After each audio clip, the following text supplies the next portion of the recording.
সারা বাংলাদেশে জামাতের লক্ষ লক্ষ কর্মীর নামে মিথ্যা মামলা দিয়ে কারাগারে দিনের পর দিন তার নির্যাতন করা হয়েছিল।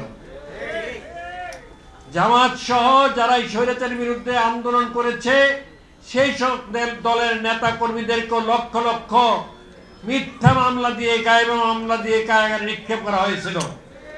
নির্যাতন এমন চরম পর্যায়ে ছিল, কোন বিরোধী দলের কর্মী বাড়ি ঘরে থাকতে পারেনি, দিনের পর দিন বউ বাচ্চার সাথে সাক্ষাৎ করতে পারেনি, ব্যবসা বাণিজ্য দেখতে পারেনি, চাকরিস্থলে যেতে পারেনি, কারাগারে তাদের দিনের পর দিন রাত কেটেছে।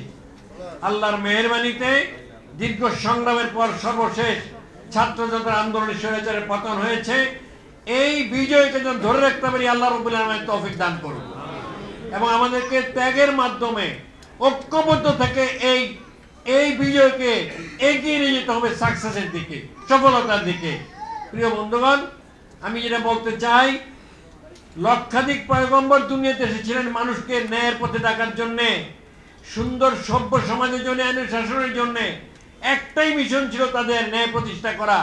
আমরা যারা আইন অঙ্গনে কাজ করি, আমরা এর বিশ্বাস করি যতক্ষণ পর্যন্ত ন্যায় বিচার নিশ্চিত না হবে মানুষের মধ্যে শান্তি সমৃদ্ধি আসতে পারে না।